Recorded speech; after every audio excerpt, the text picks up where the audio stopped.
12h30, 11h sur Europe 1.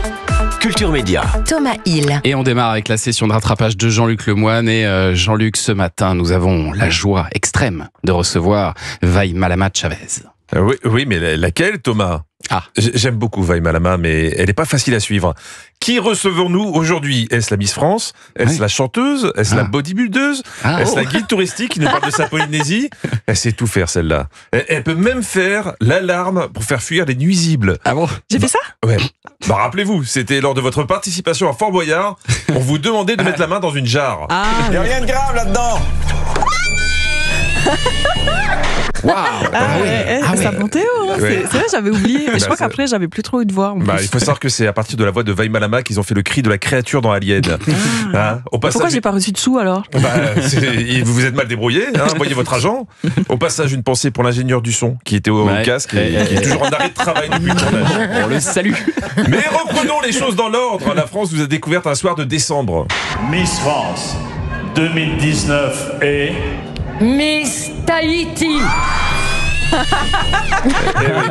Il est beau l'enchaînement. C'est vrai que j'aurais pu réagir comme ça, mais heureusement j'ai été un peu plus digne. Quand elle est contente, Vai Malama crie aussi comme ça. Donc on vous a découverte et dès le lendemain, vous nous parliez de ce que vous aviez dû faire pour obtenir le titre.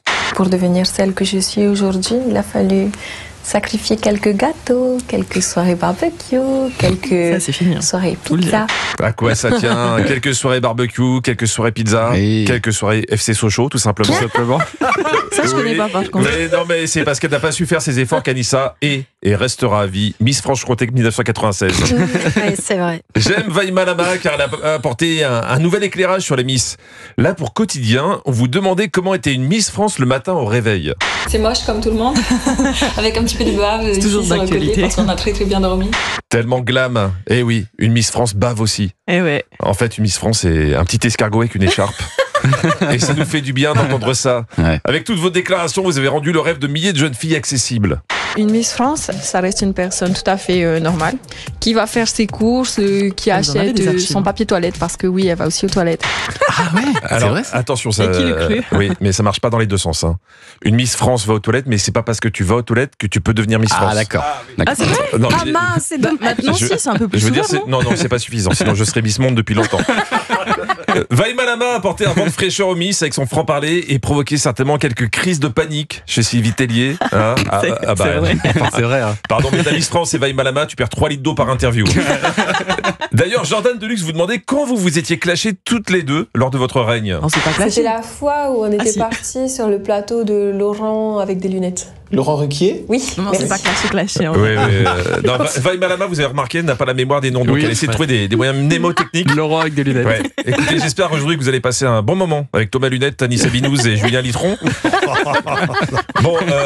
Ça nous dit pas pourquoi vous êtes embrouillé avec Sylvie Tellier. En fait, c'était suite à une blague de Laurent Ruquier qui avait dit ça pour vous présenter. Le taux de natalité était en baisse et que justement on a invité Miss France pour vous donner des idées. En tant que Miss France, je trouve pas ça pas sympa le fait qu'il invite la France à se branler sur les matchs de Miss France. Vous comprenez pourquoi Sylvie Tellier était en PLS maintenant, Oui, on voit mieux. Alors, pour finir de faire rêver les prétendantes au titre, vous racontiez qu'en tant que Miss France, vous aviez reçu beaucoup de nudes d'admirateurs. Photos nues, Ouais, c'est ça. Alors pour ceux qui... c'est bien de préciser. Pardon. Pour ceux qui ne savent pas ce que c'est... Alors, il y a peut-être des gens qui savent pas, comme Thomas. Ceux qui savent pas, c'est quand t'es trop pudique pour écrire des phrases. Tu envoies des photos de tes parties intimes pour montrer le matos. Un peu comme une annonce du Bon Coin. Vous savez c'est quoi la différence entre les filles qui envoient des nudes et les hommes qui envoient des nudes ? Non. Les filles, elles se mettent vraiment bien en valeur. Quand on reçoit des nudes de gars, on dirait qu'on a un rat mort dans la main et qu'ils nous envoient ça comme ça. Non, mais c'est vraiment vrai par contre. Mais vous avez eu ça où ? C'est vous qui l'avez dit. Je sais que je l'ai dit, mais je me souviens pas l'avoir dit. Moi je m'en souviens bien. Il cherche. Mais ça fait plaisir de faire des cadeaux en tout cas. Si vous réagissez comme ça, je vous enverrai jamais ma petite souris. Plus sérieusement, vous savez qu'avec tout ce que vous racontez, c'est un miracle que vous ayez passé l'oral de Miss France. Normalement, c'est un peu plus cadré. Non, pas que ça. Vai Malama est de toute façon insaisissable. L'année dernière, vous êtes lancé un nouveau défi, le bodybuilding. Enfin, la construction du corps en français. Et comme vous le racontez dans 50 minutes inside, enfin dans 50 minutes dedans, ça a des conséquences. Un entraînement intensif à raison de 11 heures par semaine. J'ai plus de sang. J'ai trop perdu. Maintenant j'ai des pecs. mais Malama, à un moment, faut choisir. Hein. Bah maintenant j'ai des seins, donc tout va bien. Ouais, mais regardez, Thomas, Julien et moi, on fait pas de sport. Et vous avez des seins ? Eh ben oui, on a des seins. C'est un choix de vie, ne nous jugez pas. Aujourd'hui, vous venez nous présenter votre livre Ovaille, qui parle de votre région d'origine, la Polynésie. La Polynésie, ses îles de rêve, ses plages magnifiques, son sable blanc et sa vie quotidienne hors de prix, comme vous l'expliquez chez David Barbet. Aujourd'hui, l'immobilier en Polynésie, en tout cas l'immobilier à Tahiti, est équivalent à celui de Paris. Mais vraiment, c'est super cher. Hein. Je comprends ce sentiment d'injustice. Vous avez les prix de Paris, mais sans les avantages. Vous n'avez pas les frotteurs du métro, pas les crêpes de la Tour Eiffel qui viennent des égouts, et même pas les rats. En même temps, quand on vous en envoie en photo, vous n'êtes pas contente. Alors, il faudrait savoir. Bon week-end à tous, c'est plus important que tout. Allez Paris! Allez Paris!